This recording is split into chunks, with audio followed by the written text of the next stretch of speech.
எந்த சொந்தக்காரும் சரி, எந்த ஃப்ரெண்ட்ஸும் சரி, யாரும் சரி, அக்கத்தோடு பக்கத்தோடு நீங்க நல்லா இருந்தா நல்லா இருக்கீங்கன்னு சொல்லுவான். நீங்க உயர்ந்து இருந்தா உயர்ந்து இருக்கீங்கன்னு சொல்லுவான். நீங்க எல்லா வசதி வாய்ப்புகள் இருக்குன்னா ஓகே சொல்லுவான். இல்லைன்னா திரும்பி கூட பார்க்க மாட்டான். ஆனா ஆண்டவராகிய தேவன் அப்படி அல்ல. அல்லேலூயா சொல்லுங்க. தேவனாகிய கர்த்தர் அப்படி அல்ல. நிச்சயமாகவே அவரிடத்திலே, அவர் முன்னிலையிலே உங்களையும் என்னையும் நம் பிள்ளைகளும் நம் குடும்பமும் தாழ்த்துமானால் அவர் நிச்சயமாய் உங்களை உயர்த்துவார். அல்லேலூயா சொல்லுங்க.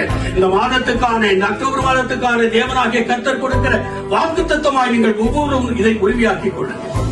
தேவனாகிய கர்த்தர் அவருக்கு முன்பாய் நான் தாழ்த்த போகிறேன். ஒருவேளை இத்தனை மாதம் எப்படி இருந்தேனோ, ஆனா இந்த மாதத்துல ஒரு தீர்மானம் எடுக்கிறேன். என் தேவனுக்கு முன்பாய், என் ஆண்டவருக்கு முன்பாய், என் சபைக்கு முன்பாய், என்னுடைய காரியத்துக்கு முன்பாய், ஜெபத்திற்கு முன்பாய், ஆண்டவருடைய வசனத்தை படிக்கும் போதும் சரி, வசனத்தை வாசிக்கும் போதும் சரி, நான் தியானிக்கும் போதும் சரி, என்னை நான் தாழ்த்துவேன். என்னை நான் தாழ்த்தி தேவனுடைய பாதத்தில் என்னை ஒப்புவிக்கும் பொழுது தேவனாகிய கர்த்தர் என்னை உயர்த்துவார் என்கிற ஒரு பெரிய, உங்களுக்கு என்ன செய்யணும், ஒரு பெரிய வைராக்கியம்.